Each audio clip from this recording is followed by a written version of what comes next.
사람 하나를 믿는 게 이렇게 바보 같은 일이 될 줄은 몰랐다. 같이 울고 웃던 시간들마저 결국은 내 착각이었나. 되돌아보면 내가 지켜온 건 사랑이 아니라 체면이었고 이젠 그 체면조차 허망하게 느껴진다.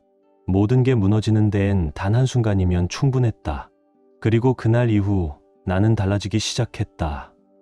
고등학교와 대학교 시절 나는 키 190cm에 90kg의 건장한 체격으로 축구부의 큰 형님이라 불렸다. 하지만 대학교 3학년 무릎 부상 하나로 선수의 꿈은 끝났고 운동장은 다시는 나를 받아주지 않았다. 그 후로는 책상 앞에서만 살았다. 회계학에 몰두했고 결국 회계사가 되었다. 뒤도 돌아보지 않았다. 나름 괜찮은 삶이었다. 수입도 안정적이었고 집도 있었으며 무엇보다 날 아끼고 걱정해주는 아내 유진이가 곁에 있었다. 겉으로는 모든 것이 완벽해 보였지만 문제는 내 몸이었다. 고등학교 시절 90kg였던 몸무게는 어느새 120kg를 넘어섰고 나는 심장마비가 언제 찾아올지 모르는 시한폭탄 같은 몸으로 살아가고 있었다. 유진이는 내 건강을 염려하며 다이어트를 권했지만 나는 번번이 실패했다. 식단도 운동도 시도했지만 결국은 고기만 더 먹게 되었고 탄수화물을 줄인답시고 과도한 육류 섭취로 혈압만 더 높아졌다. 하루 세 끼는커녕 거의 가축처럼 먹었다. 그조차도 모자라 고기에 집착했고 몸은 계속 무너져 내렸다.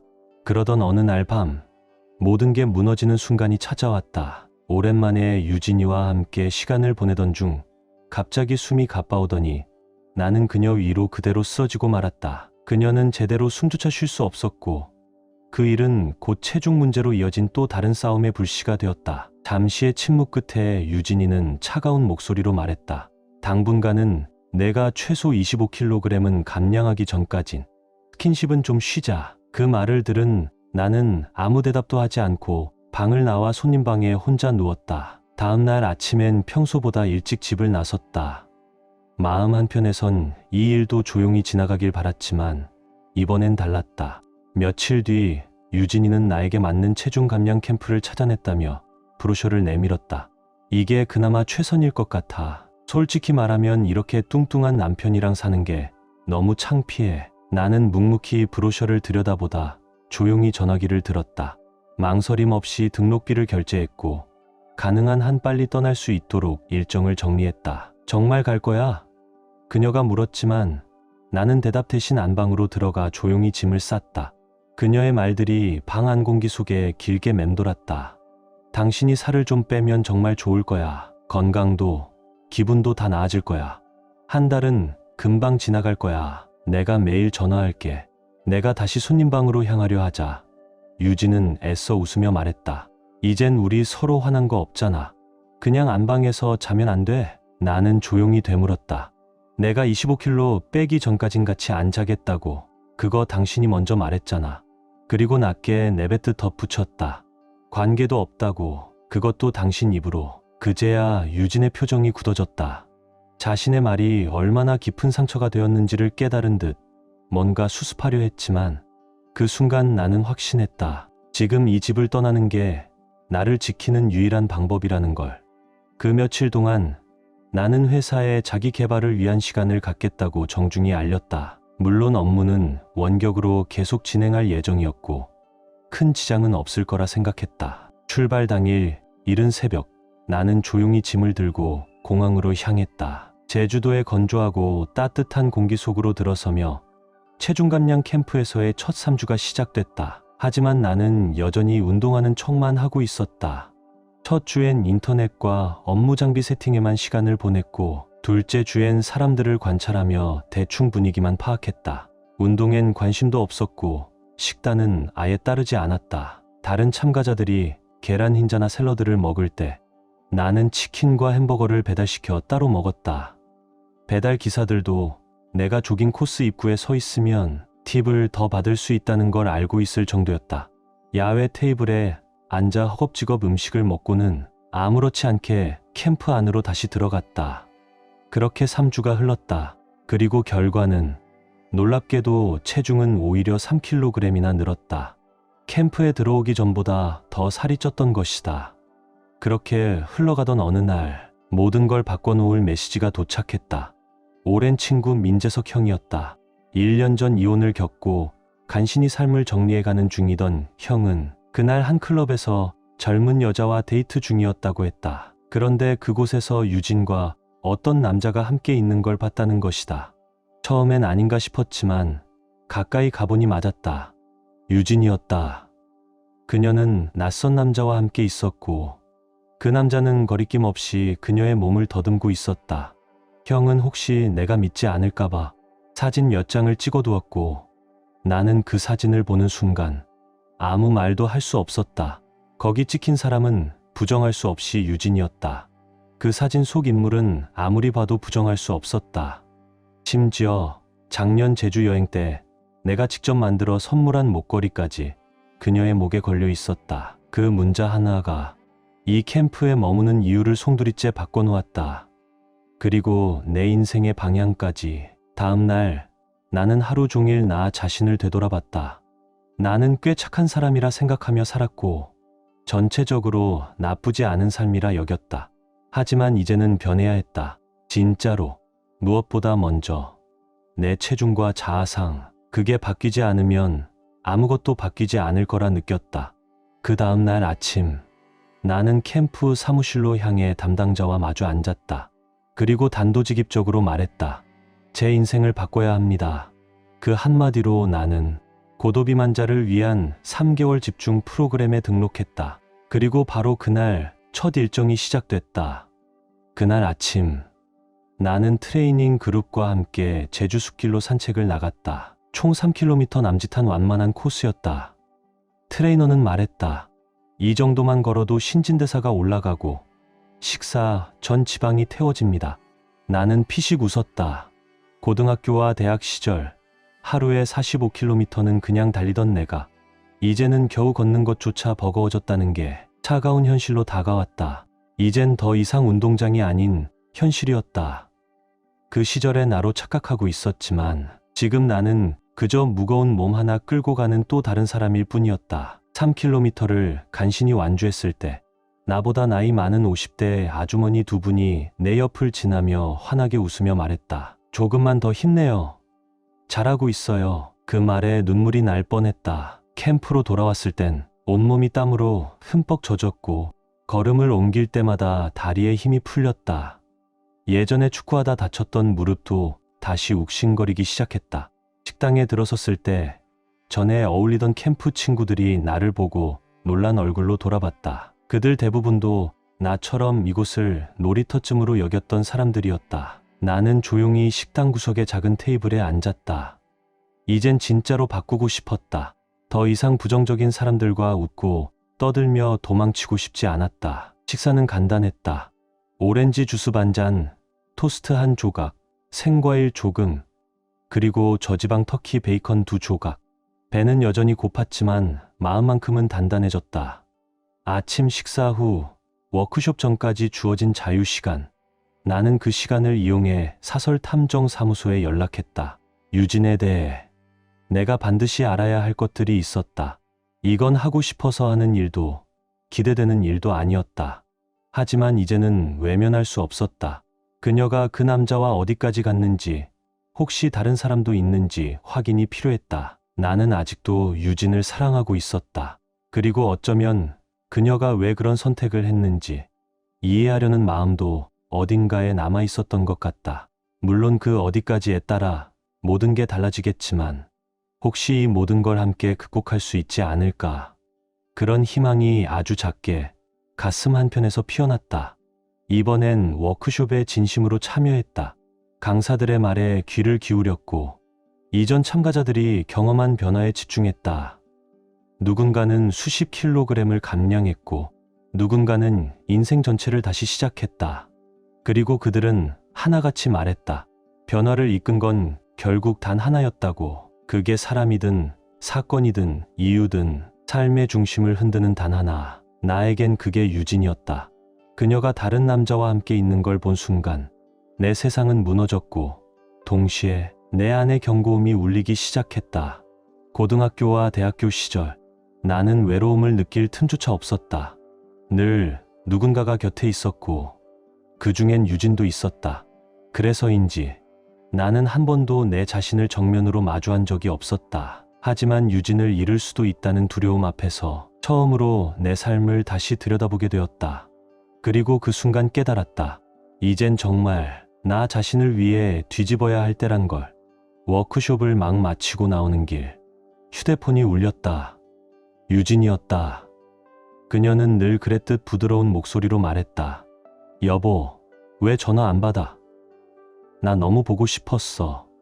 나는 간단히 답했다. 여기서 일도 병행하고 살도 빼느라 정신이 없었어. 그녀는 말했다. 걱정 마. 이틀 뒤면 집에 오잖아. 이제 거의 끝났네. 나는 잠시 침묵했다가 조용히 말했다. 아니, 유진아, 아직 25kg 못 뺐어.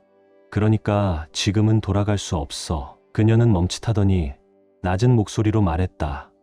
그건 그냥 욱해서 한 말이었잖아. 나는 내가 보고 싶어. 심지어 2kg만 빠졌어도 상관없어. 난 원하는 걸 얻었으니까. 그 말에 가슴이 서늘해졌다. 원하는 걸 얻었다는 말. 그게 정말 날 말하는 건가? 아니면 다른 누군가? 유진은 다시 말했다. 그만 고집 부려. 살은 집에서도 뺄 수 있잖아. 나도 요즘 많은 생각을 했어. 정말 내가 필요해. 하지만 나는 흔들리지 않았다. 유진아, 나는 이미 결심했어. 일과 다이어트를 동시에 하려면 이곳에 있어야 해. 앞으로는 통화도 좀 줄이자. 이건 우리 둘 다를 위한 거야. 그때 유진의 목소리가 낮아졌다. 이제야 알겠어. 이렇게까지 힘들었구나. 늘 내 옆에서 날 사랑해주는 뚱뚱한 사람으로만 본 게 얼마나 미안한 일이었는지. 그땐 나도 너무 화가 나 있었어. 나는 말없이 휴대폰을 침대 위에 올려두고 트레이닝복으로 갈아입었다. 그리고 조용히 운동장으로 향했다. 나는 운동장으로 향했다. 그리고 이번엔 더 이상 숨지 않기로 했다. 뒤가 아닌 앞줄에 섰다. 그날 담당 트레이너는 박나희였다. 철저하고 냉정한 스타일의 그녀는 캠프에 온 이후로 나에게 인사 한마디 건넨 적 없었다. 가끔 날 흘겨보는 눈빛만 있었을 뿐. 내가 앞줄에 서자 그녀는 말없이 날 바라봤다. 그 시선 하나만으로도 마치 다시 뒤로 가라는 말처럼 느껴졌다. 운동은 가벼운 스트레칭부터 시작됐다. 무릎조차 제대로 굽히지 못했지만 나는 처음으로 진심을 다해 따라해봤다. 아직 본 운동도 시작되지 않았는데 온몸은 이미 땀으로 흠뻑 젖었다. 그리고 진짜 수치심은 그 다음이었다. 무릎을 허리 높이까지 드는 동작. 보기엔 간단했지만 몇 세트가 지나자 숨이 턱까지 차올랐다. 그런 나를 보며 라인은 얄밉게 웃었다. 비웃는 듯한 표정이었다. 이어지는 팔 운동. 팔이 들리지 않을 때까지 계속했다. 버티고 또 버텼다. 그리고 매트 위 가장 굴욕적인 순간. 전성기 땐 100kg 벤치프레스도 들던 나였지만 그날은 팔굽혀펴기 하나조차 제대로 못했다. 겨우 하나. 그리고는 바닥에 주저앉고 말았다. 나는 절뚝이며 샤워실로 향했고 점심 후 주어진 1시간 동안 진료소를 찾았다. 무릎은 다행히 큰 부상은 아니었다. 오랜만에 무릎 주변 근육을 과도하게 써서 생긴 염좌. 며칠 얼음찜질을 하면 괜찮다고 했다. 그 다음 주 나는 모든 루틴을 바꿨다. 나오는 식사만 먹었고 디저트엔 손도 대지 않았다. 간식도 거의 끊었다. 배가 고파 견딜 수 없을 때만 조금씩. 처음 5날은 지옥이었다. 누군가의 웃음거리라는 것도 알고 있었고 농담의 대상이라는 것도 느꼈다. 하지만 솔직히 말해 이전 3주 동안 내가 보여준 모습들을 떠올리면 그럴 만했다. 그래도 나는 처음으로 나 자신이 자랑스러웠다. 진심으로 바뀌려 애쓴 첫 주가 끝났을 때 나는 드디어 4kg을 감량했다. 그리고 그 주 마지막 날 사설탐정에게서 첫 보고서를 받았다. 그는 직접 찾아와 유진이와 그 남자가 식당에서 함께 있는 사진을 보여줬다. 대화 녹음 파일도 있었다. 하지만 진짜 충격은 그 다음이었다. 그녀는 그 남자와 함께 모텔로 들어갔고 머문 시간은 말하지 않아도 충분히 알 수 있었다. 그런데 정작 나를 찢어놓은 건 육체적인 배신이 아니었다. 그녀가 내가 없는 곳에서 내 존재에 대해 내뱉은 말들. 그 말들이 내 가장 깊고 어두운 곳을 찢고 지나갔다. 그 남자가 유진에게 물었다. 내가 몇 달 동안 그렇게 들이댔는데 왜 이제야 기회를 준 거야? 그 말을 들은 순간 나는 알았다. 유진은 오랫동안 나에게 아무 말도 하지 않은 채 비밀을 품고 있었다는 걸. 그 남자는 대학 시절 그녀의 지인이었고 최근 들어 둘은 본격적으로 만나기 시작했다. 유진은 말했다. 남편이 너무 지치고 창피해졌어. 이젠 만족도 못 시켜줘. 그래서 캠프 보내고 진짜 남자가 어떤 건지 느껴보고 싶었어. 그 다음 말은 더 충격적이었다. 당신은 어떻게 아내 몰래 이걸 숨겨왔어? 남자는 웃으며 말했다. 우리 집은 내가 바지 입는 사람이야. 와이프는 내가 하란 대로 해. 의심도 안 해. 그 순간 나는 확신했다. 이 결혼에서 더는 구할 것이 없다는 걸. 그리고 나 자신을 지켜야 한다는 걸. 그날 이후 나는 완전히 달라졌다. 둘째 주부터는 아침 걷기 속도를 끌어올렸고 오후엔 수영과 워터워킹을 시작했다. 활 만들기나 펜싱 같은 기술 기반 취미도 배웠다. 캠프를 떠난 후에도 나만의 시간을 채우기 위해서였다. 나는 이혼 전문 변호사를 찾았다. 지금까지의 상황과 사설 탐정이 수집한 자료를 공유했고 추가 증거가 생겨도 대응할 수 있도록 준비를 요청했다. 이혼 서류 작성도 부탁했다. 아직 정확한 귀가 날짜는 정하지 않았지만 진짜 운동을 시작한 지 한 달쯤 됐을 무렵 나는 완전히 달라져 있었다. 혹은 예전의 나에 가까워지고 있었다.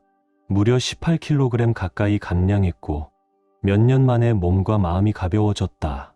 생활 루틴도 달라졌다. 매일 아침 5km를 조깅했고 여전히 라이 트레이너 수업에 참여했다. 하지만 이제는 그녀의 눈빛이 달라졌다. 아침이면 가볍게 인사를 나눴고 가끔은 미소도 보였다. 가장 놀라운 순간은 어느 날 아침 푸시업 10개를 겨우 마치려던 그때였다. 갑자기 등 위에 무게가 실렸다. 나는 온 힘을 짜내 한 번 더 푸시업을 해냈고 고개를 들어보니 라이가 장난스러운 표정으로 내 등을 누르고 있었다. 좀 더 버텨보라는 뜻이었다. 웃기고 괴상했지만 어딘가 뿌듯했다. 나는 이제 캠프의 리듬에 완전히 적응해 있었다. 명상 시간에는 단순히 살을 빼겠다는 다짐보다 내가 알고 지낸 사람들과의 관계를 돌아봤다. 그리고 깨달았다. 많은 사람들이 나와 함께 웃었던 게 아니었다. 나를 웃음거리로 만들며 웃고 있었던 거였다. 6주가 지났을 무렵 체중 감량 속도는 느려졌지만 나는 흔들리지 않았다. 처음처럼 하루 1kg씩 빠지진 않았지만 총 감량량은 27kg에 달했다. 이젠 단순한 다이어트를 넘어서 진짜 새로운 나를 만들어가는 중이었다. 예전 학교 시절 코치는 늘 이렇게 말했다. 프리시즌에 몸이 안 만들어졌으면 하루 2번 훈련이다. 그 말이 떠올라 나도 하루 한 번 더 긴 러닝을 추가했다. 무릎과 나이는 예전만큼 달릴 수 없게 했지만 그 과정 자체는 즐거웠다. 거리는 하루하루 조금씩 늘어났고 러닝 후 기운이 남을 땐 웨이트 트레이닝도 병행했다. 물론 가볍게 시작했다. 예전 기억을 더듬으며 천천히 몸을 깨워나갔다. 하지만 현실은 녹록지 않았다. 한때 100kg 벤치프레스를 자랑하던 내가 45kg도 버거워하며 민망해졌고 심지어는 들리던 무게가 며칠 뒤엔 전혀 들리지 않기도 했다. 무릎은 여전히 약했고 스쿼트와 다리 중심 운동은 포기해야 했다. 등 운동도 서 있는 자세는 전부 제외. 가능한 동작 자체가 줄어들었다. 마치 혹독한 운동 금지령 같았지만 나는 조금씩 나아지고 있었다. 다만 가슴속의 아픔은 좀처럼 사라지지 않았다. 어느 날 밤 77kg 벤치프레스를 시도했다. 첫 번째는 수월했다. 두 번째는 힘겨웠다. 여기서 멈췄어야 했다. 하지만 그날은 감정이 이성을 덮었다. 세 번째를 들던 순간 바벨이 무겁게 가슴을 짓눌렀다. 그때 누군가 바벨을 들어 올려줬다. 둘이 힘을 합쳐 겨우 거치대에 걸었다. 멋지다. 도윤씨, 라이였다. 두 번째도 간신히 올렸으면서 왜 세 번째를 시도했어요? 이 헬스장에선 혼자 운동 금지라는 거 이제 알겠죠? 나는 웃으며 대답했다. 미안해요. 라이 트레이너. 다시는 안 그럴게요. 살려줘서 고마워요. 그러자 나는 불쑥 덧붙였다. 어차피 또 뚱뚱한 사람 하나 살렸다고 속으론 비웃을 거잖아요. 영광을 마음껏 즐기세요. 그 말을 남기고 나는 체육관을 빠져나왔다. 라이가 더 말할 게 있었는지도 모르지만 그녀는 조용히 날 바라보기만 했고 나는 말없이 사라졌다. 다음 날 아침 식사 후 나는 새로운 수업을 찾아보기 시작했다. 눈에 들어온 건 요가와 필라테스. 하지만 결국 선택한 건 스텝 에어로빅. 처음 보는 교실 앞 여성 참가자들만 가득했고 남성은 거의 없었다. 그 순간 등 뒤에서 낯익은 목소리가 들렸다. 도윤 씨, 거기 들어가면 진짜 나 상처받을 거예요. 나는 뒤를 돌아봤다. 라이 트레이너가 서 있었다. 평소처럼 수업 준비를 마친 모습이었지만 오늘은 뭔가 다른 눈빛이었다. 왜 오늘은 제 수업 안 와요? 항상처럼 그냥 오면 되잖아요. 수업 끝나고 잠깐 얘기해요. 내일은 하고 싶은 거 하셔도 되니까. 괜찮죠? 그녀는 조심스레 손을 내밀었다. 나는 고개를 끄덕이며 천천히 그 손을 잡았다. 우리는 그녀의 운동실로 돌아가 수업을 함께 했고 샤워를 마친 뒤 다시 그 자리에 마주 앉았다. 그녀가 먼저 입을 열었다. 부탁이에요. 30분 후 나는 운동실 앞에 서 있었다. 라이를 기다리며 무슨 얘기를 하려는 걸까? 혹시 어제 무리하게 운동한 것 때문일까? 안전수치 위반으로 퇴소 경고라도 하려는 걸까? 트레이너로서 공식 보고가 필요하다는 말일지도 몰랐다. 하지만 무슨 말이든 오늘 아침 받은 소식보단 더 아플 수 없을 것 같았다. 사설탐정으로부터 연락이 왔다. 전날 밤 유진과 그 남자가 내 집에 함께 들어가 하룻밤을 보냈다는 내용이었다. 머릿속이 복잡했지만 그녀가 모습을 드러내는 순간 그 모든 생각이 사라졌다. 정말로 머릿속에서 지워진 것처럼 라이는 여전히 단단하고 냉철한 표정이었다. 작은 키, 가느다란 체격, 묶은 머리카락 아래로 보이는 회색빛 눈동자. 운동 중 나를 꿰뚫던 그 시선. 그녀는 운동할 때마다 묻는 듯한 눈빛을 가졌다. 한 번 더. 내가 믿는 것보다 한 걸음 더 내디딜 수 있어?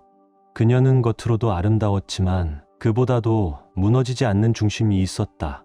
그래서 많은 참가자들이 힘들어도 그녀 수업을 고집했다. 친절하진 않았지만 사람을 끌어당기는 힘이 있었다.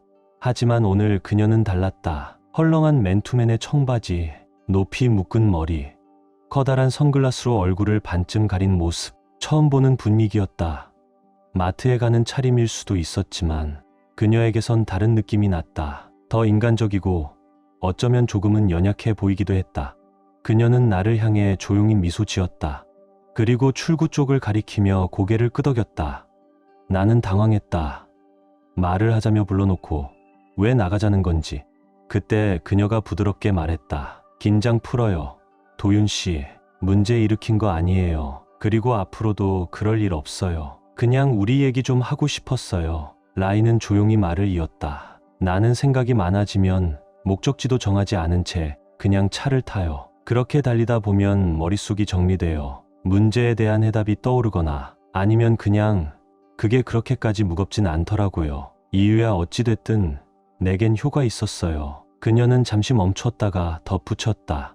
그리고 도윤 씨, 알든 모르든 간에 요즘 나는 자꾸 도윤 씨가 신경 쓰여요. 그 말은 마치 돌덩이처럼 가슴에 떨어졌다. 숨이 턱 막혔다. 그래, 결국 나 또 민폐구나.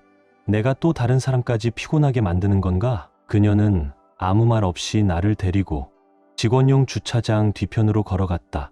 검은색 지프 랭글러. 문이 닫히자마자 그녀는 말 없이 가속 페달을 밟았다.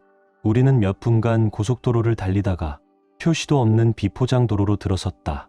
가시나무와 나무 사이를 지나 점점 풍경은 바뀌었고 눈앞엔 황량한 사막이 펼쳐졌다.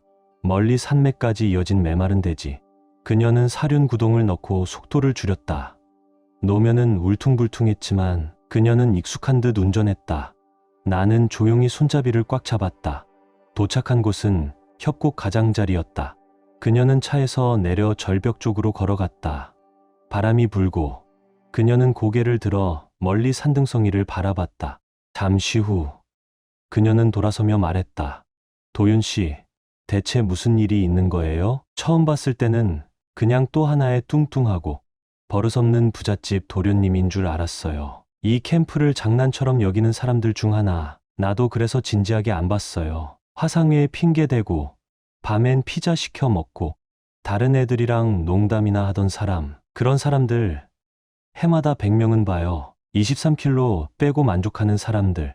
그리고 그걸 매년 반복하죠. 근데 도윤 씨는 달라졌어요. 언제부터인진 모르겠지만 확실히 뭔가 바뀌었어요. 기억나요? 처음 내 수업에 맨 앞줄에 섰던 날.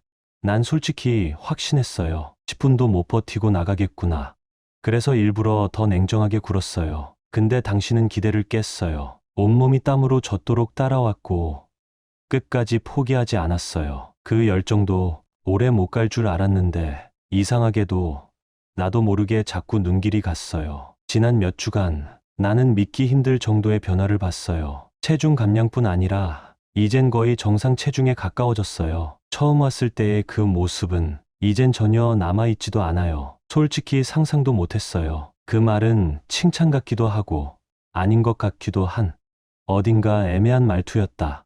게다가 그 말이 라이의 입에서 나왔다는 것 자체가 놀라웠다.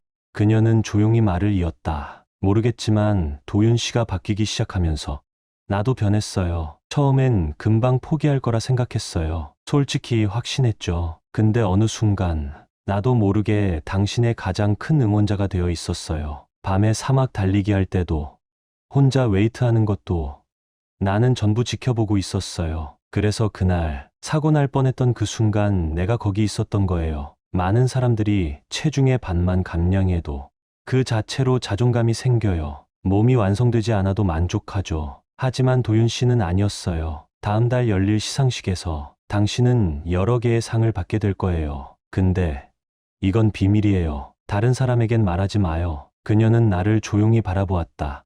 근데 왜 그렇게 안 행복해 보여요? 보통 사람들은 이곳에 상처받고 우울한 얼굴로 와요. 비만으로 외면받거나 조롱당했기 때문이죠. 조금만 체중을 줄이면 웃음을 되찾고 자신감을 얻고 집으로 돌아가요. 근데 도윤 씨는 처음부터 중심이 있었어요. 조금 화가 나 보이긴 했지만 단단했어요. 그리고 누구보다 열심히 했고 가장 큰 성과를 낸 사람이 됐죠. 지금 모습 정말 멋있어요. 그녀는 잠시 말을 멈췄다가 덧붙였다. 하지만 요즘은 더 조용하고 혼자 있고 싶어 하고 생각이 많아 보여요. 그래서 나도 슬퍼요. 처음엔 맨 뒷줄에서 장난꾸러기들과 웃고 있었잖아요. 항상 얼굴엔 미소가 있었는데 지금은 많은 사람들에게 영감을 주는 사람이 됐지만 그만큼 더 자신을 밀어붙이는 것 같아요. 캠프 안에서 내가 어떻게 불리는지, 어떤 소문이 도는지도 알아요. 하지만 하나도 상관없어요. 이건 내 일이니까요. 사람들이 몸과 삶을 바꾸도록 돕는 게 내 일이에요. 그 이상도 이하도 아니에요. 나는 방향을 제시하고 운동을 도와줄 뿐이에요. 받아들이는 사람도 있고 그렇지 않은 사람도 있고 근데 이건 어디까지나 일이었어요. 그런데 도윤 씨는 일이 아니에요. 몇 달 사이 당신은 내게 정말 개인적인 사람이 됐어요. 그래서 그날 내가 그렇게 날카롭게 말한 거예요. 바벨이 떨어질 뻔했던 그 순간 진심으로 무서웠어요. 혹시 정말 큰일 나는 건 아닌가. 심장이 철렁했어요. 그리고 마음 한구석에선 혹시 일부러 그런 건 아닌가. 그런 생각까지 들었어요. 나는 그녀를 바라보았다. 정말 충격적이었다. 할 말을 찾을 수 없었다. 그래서 천천히 손을 뻗어 그녀를 꼭 안았다. 그녀는 말이 필요했던 것 같았다. 그리고 나는 그저 묵묵히 들어주고 싶었다. 그녀는 자신의 이야기를 들려주었다. 내가 예상했던 것과는 전혀 달랐다.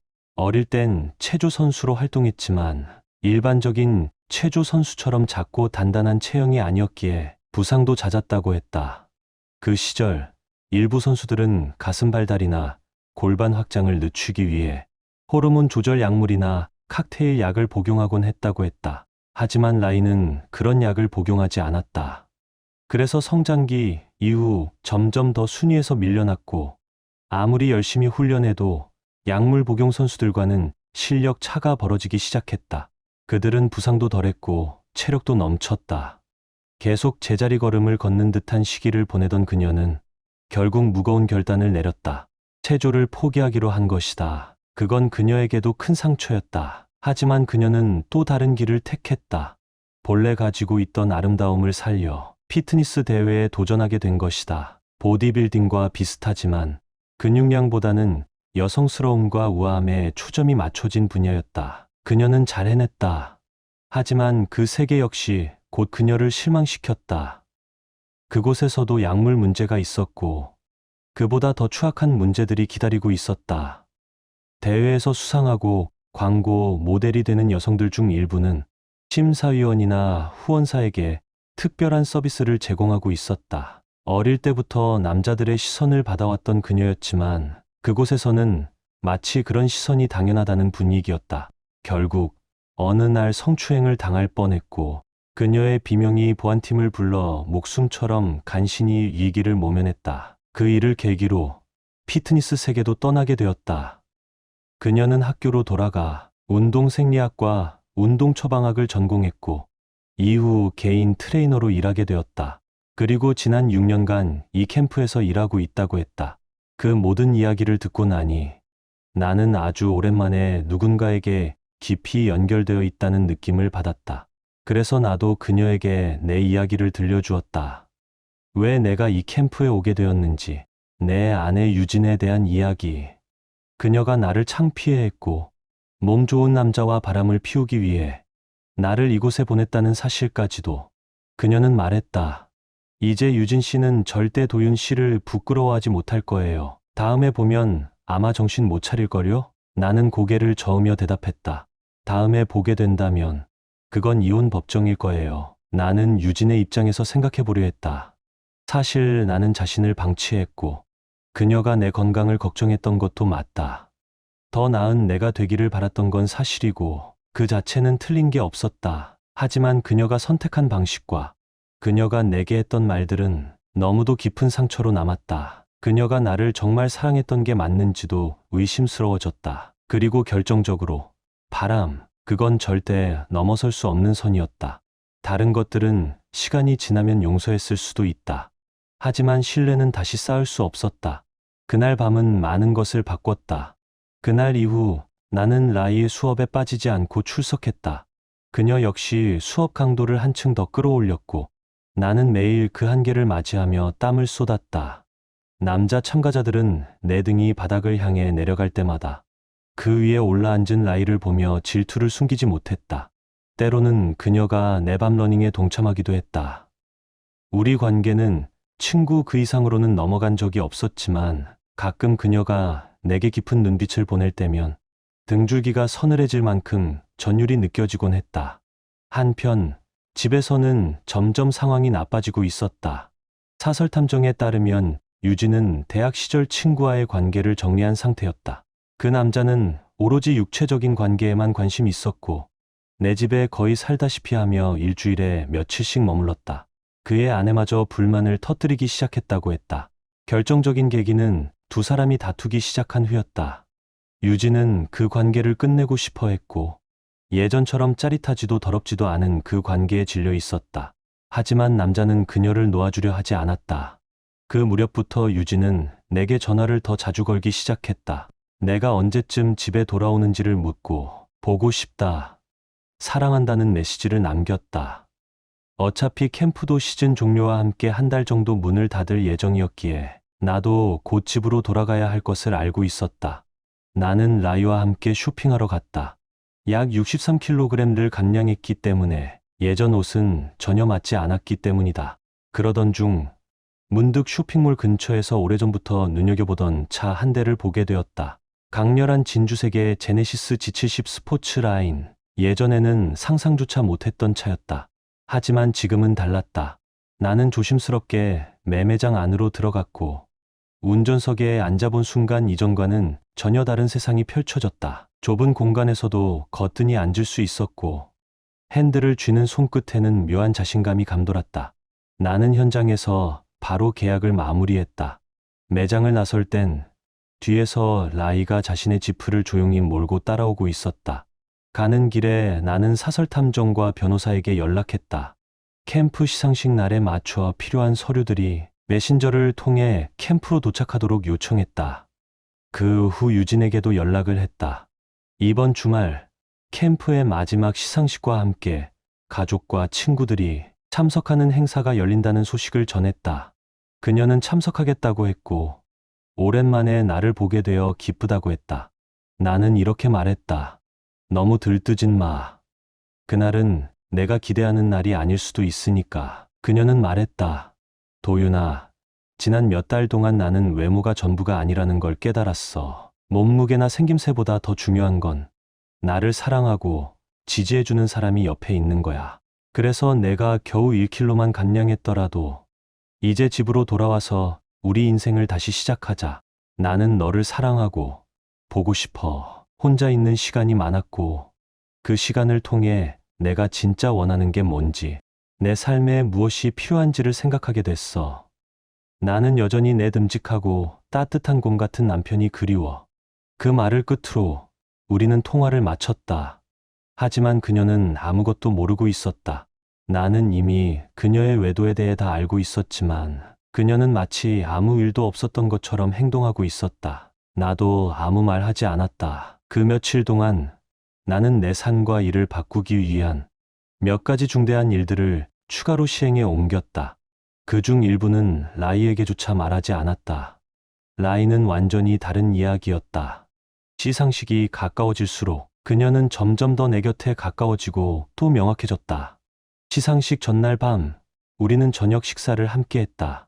그동안 나에게 영감을 주고 이끌어줘서 고맙다는 말을 전하고 싶었기 때문이다. 대화를 나누는 동안 그녀는 내 손을 가만히 잡아주었다. 그녀가 먼저 말을 꺼냈다. 이제 끝이네요. 내일이면 아내분이 시상식에 오고 그녀를 받아들이든 이혼하든 결정을 내리겠죠. 나는 짧게 대답했다. 그렇겠죠. 그녀의 목소리에 담긴 슬픔을 그 순간엔 제대로 느끼지 못했다.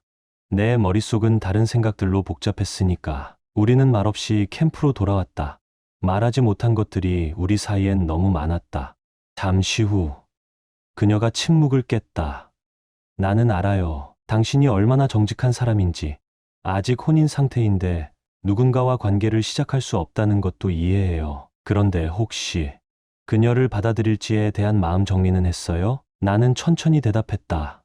라이 씨, 우리는 항상 서로에게 솔직했잖아요. 그러니까 이번에도 숨길 이유가 없어요. 나는 당신에게 깊은 감정을 갖고 있어요. 지금 당장 비행기 티켓이 있다고 말할 수는 없지만 그건 아주 나쁜 아이디어는 아니네요. 그녀는 조용히 고개를 끄덕였다.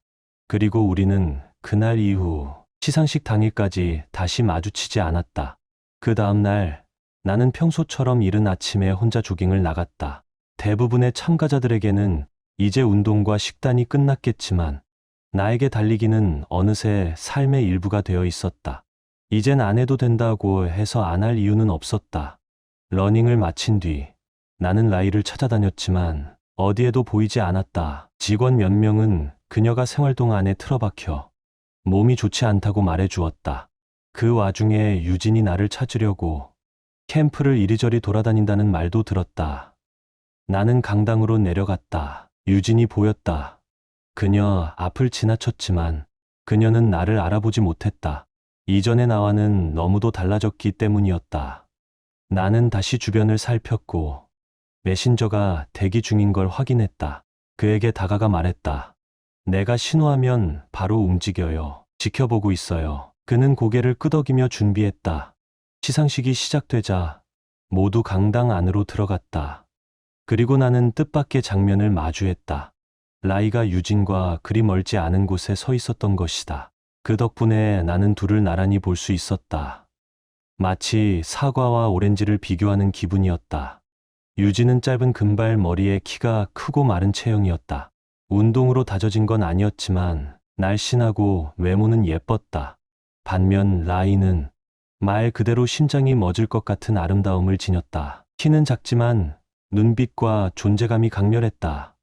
라이는 누군가와 대화를 나누고 있었고 그 내용이 나에 관한 것이었는지 유진이 그걸 듣고는 얼굴이 굳어버렸다. 그녀는 갑자기 자리를 박차고 나가 한쪽에 앉았다. 나와 눈이 마주쳤지만 나는 그녀에게 미소를 지었고 그녀는 고개를 돌려 외면했다. 나는 웃음이 나왔다. 그녀는 내가 그냥 아무 남자나 찝적대는 줄 아는 모양이었다. 불과 몇 달 전만 해도 그녀는 정말 행복했어요. 나는 결혼한 대학 동창을 몰래 만났다. 내 침대에서 그를 맞이하던 여자였다. 그런 그녀가 지금은 모르는 남자가 미소 한 번 지었다고 순결한 척이라니. 인생이란 참 아이러니했다. 행사는 계속되었다. 시상식 중간중간 누군가 내 이름을 부를 때마다 유진은 고개를 돌려 나를 찾으려 했었다. 그리고 마침내 내 이름이 불렸다. 나는 무대로 올라갔다. 한 달 동안 가장 많은 체중 감량을 한 참가자에게 주는 상, 전체 프로그램 기간 동안 가장 큰 감량을 이룬 참가자에게 주는 상, 그리고 마지막으로 가장 많은 영감을 준 참가자에게 주는 특별상까지. 나는 운동 부족으로 시작했지만 건강과 삶의 방식을 완전히 바꿨고 주변 사람들에게 큰 동기부여가 되었다는 이유였다. 나는 청중들을 향해 시선을 돌렸다. 그리고 그 속에서 유진이 자리 끝에 앉아 입을 다물지 못한 채 나를 바라보고 있는 모습을 보았다. 그녀는 무대 위 남자가 자신의 전 남편이라는 걸 믿지 못하는 눈치였다. 말을 해달라는 요청이 오자 나는 기회를 잡아 무대 중앙으로 걸어갔다. 나의 여정을 소개했고 그 여정을 통해 얼마나 많은 것을 깨닫게 되었는지 나눴다. 그리고 그 과정에서 가장 큰 영향을 준 사람으로 라이를 언급하며 무대 위로 초대했다. 사람들은 환호했고 라이가 무대에 올라 내 옆에 섰다.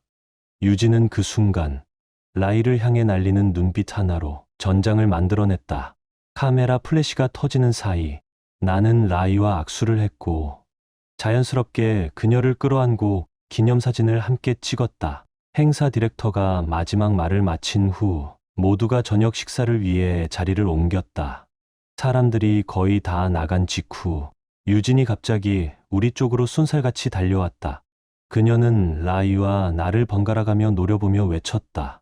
그러니까 그렇게 오래 이 캠프에 남아 있었던 거구나. 날 배신하고 이 여자랑 바람 피우려고 난 집에서 당신만 기다렸다고. 나는 차분하게 말했다. 유진아, 지금 라이랑 나는 친구일 뿐이야. 아무 일도 없어. 그러니까 이성을 잃기 전에 조용히 해. 그녀는 음성을 낮추며 말했다. 미안해, 자기야. 그냥 널 보니까 너무 멋져져서, 너무 날씬하고 완전히 딴 사람 같아서 질투났어. 집에 혼자 너무 외로웠고 정말 너를 기다렸다고. 이제 집에 같이 가서 이 새로운 너를 같이 느껴보고 싶어. 나는 조용히 물었다. 외롭고 혼자였다고? 그녀는 고개를 빠르게 끄덕였다. 나는 휴대폰을 꺼내 토마스와 식당에 있는 유진의 사진을 보여주며 말했다. 그럼 이 남자랑 있는 이 사람은 누구야? 유진은 당황한 듯 말했다. 그 사람, 그냥 대학교 시절 친구인데 우연히 마주친 거야. 아무것도 아니야. 나는 단호하게 받아쳤다. 아니, 그는 아무것도 아닌 사람이 아니야. 그 사람 때문에 우리가 이혼하는 거야. 유진아, 나는 다 알고 있어. 내가 캠프에 떠나기 전부터 이미 너희는 시작됐고, 내가 날 캠프에 보낸 진짜 이유도 그 남자 때문이잖아. 내가 살찐 남편과 함께 있는 게 부끄러웠을 수도 있고, 좀 더 보기 좋고 내 욕구를 채워줄 수 있는 사람을 원했을 수도 있지. 그 감정도 이해는 해. 하지만 말이야, 그 모든 생각들을 내가 직접 말한 녹음도 있고, 부정할 필요 없어. 내 집으로 그를 데려온 사진도 있어. 그건 정말로 우리 집이었어. 유진아. 그리고 내가 내 침대에서 그와 함께 있었다는 것도 알아. 그러니까 더는 할 말이 없어. 나는 뒤돌아서며 대기 중이던 변호사 쪽 메신저에게 손짓했다. 그는 바로 다가와 유진에게 이혼 서류를 건넸다. 유진은 절박하게 외쳤다. 애단 우리 얘기 좀 해보자. 이건 그냥 실수였어. 잠깐의 일탈이었고 내가 먼저 끝냈어. 정말로 내가 보고 싶었고 너 없는 동안 내가 얼마나 외로웠는지 깨달았어. 나는 널 사랑해. 그리고 너도 날 사랑하잖아. 우린 누구보다 잘 맞는 사람들이야. 딱 한 가지. 난 너의 살 때문에 힘들었을 뿐이야. 근데 이젠 그 살도 없어졌잖아. 나는 조용히 말했다. 그래, 유진아. 우리 둘 다 이제야 정신을 차린 거지. 너의 일탈을 알고 나서야 부끄러워서 남편을 숨기려는 사람과 결혼하고 싶지 않다는 걸 확실히 깨달았거든. 너와 함께하는 결혼의 설렘은 사라졌어. 그리고 내가 했던 말들 다 들었어. 그래도 내 말 중 하나는 맞아. 우린 공통점이 많지. 넌 뚱뚱한 남편이 창피해서 나를 멀리 보냈고, 난 바람 피운 아내가 창피해서 널 멀리 보낼 거야. 그러니까 가. 이제 그만. 유진은 애원했다. 우린 이걸 극복할 수 있어. 그냥 집에 같이 가자. 얘기해보자. 상담도 받아보자. 우린 이렇게 끝내기엔 너무 많은 시간을 함께 했잖아. 나는 침착하게 말했다. 이미 결정났어. 우린 무과실 이혼주에 살고 있어. 재산은 5,050으로 나눠질 거야. 자녀도 없고 다툴 건 없어. 집은 전체 순자산의 70%야. 그걸 내게 줄게. 법원에서 판결받는 것보다 좋은 조건이지. 그냥 돌아서. 그게 우리 둘 다에게 최선이야. 솔직히 말하면 지금 나는 집도 없어. 유진은 눈에 눈물이 고였다. 그럼 넌 어디서 지낼 건데? 제발 나랑 같이 있어줘. 나는 말없이 고개를 저으며 말했다. 그 말은 너무 늦었어. 내가 다른 남자와 관계를 시작한 그 순간부터 넌 나를 전혀 신경 쓰지 않았잖아. 그 집엔 다시는 발도 들이지 않을 거야. 그래서 내가 그 집을 너한테 준 거야. 나는 이제 나를 부끄러워하지 않을 사람과 처음부터 다시 인생을 시작하려고 해. 이 캠프에서 63kg 넘게 감량했지만 넌 영원히 너만을 사랑했을 남편을 잃었고 함께 만들 수 있었던 좋은 가정도 미래도 다 잃었어. 그저 즐기고 싶다는 마음 하나 때문에. 결국 내 체중은 단지 핑계였을 뿐이야. 내가 바람 피우기 위해 만든 핑계 말이야. 그러니까 정말로 상을 받아야 할 사람은 바로 너지. 그 말을 끝으로 나는 걸음을 옮겼고 그녀는 그 자리에 멍하니 서 있었다. 그 후로 그녀와의 모든 연락은 변호사를 통해서만 이어졌다. 이혼이 마무리될 때까지는 직접 통화한 적도 없었다. 다만 한 번 그녀의 아버지로부터 전화가 왔었다. 유진이 너무 힘들어한다며 혹시 한 번만이라도 만나서 오해를 풀 수 없겠냐는 부탁이었다. 그 전화는 오히려 내 안의 모든 진실을 말하게 만들었다. 나는 유진이 했던 모든 행동, 우리 이별의 진짜 이유를 다 이야기했다. 필요하다면 증거 사진, 녹음, 영상까지 다 드릴 수 있다고 했다. 그분의 반응은 단순했다. 이제라도 행복하길 바랍니다. 나는 정중하게 감사를 전했다. 놀랍게도 이혼 과정은 아주 순조롭게 끝났다. 유진은 아무런 문제도 만들지 않았다. 가끔 안부 정도는 나누지만 그 이상은 아니다. 한편 라이와 나는 결국 서로의 마음을 받아들였고 연인 사이가 되었다. 우리 둘 다 새로운 인생을 즐기고 있고 가족, 친구, 동료들 모두 내 변화에 놀라움을 감추지 못했다. 다들 말하곤 한다. 정말 잘한 선택이야. 그리고 모두가 라이를 좋아한다. 나 역시 우리가 만났다는 사실에 진심으로 감사하고 있다. 유진은 결국 집을 팔고 부모님 댁으로 들어갔고 새로운 연인을 만난 뒤 체중이 다시 늘기 시작했다고 들었다. 나는 그녀에게 이 캠프 브로슈어를 하나 보내줬다. 자랑하거나 비꼬는 게 아니었다. 진심이었다. 나 스스로가 얼마나 효과를 받는지를 알기에 도와주고 싶었을 뿐이다. 심지어 참가 비용도 내가 부담하겠다고 했다. 어찌 보면 그녀가 나를 그렇게 부끄러워하지 않았다면 나는 라이를 만나지 못했을 테니까. 안타깝게도 그녀는 제안을 거절했다. 하지만 그래도 이젠 모두가 각자의 자리에서 행복한 삶을 살고 있는 것 같다.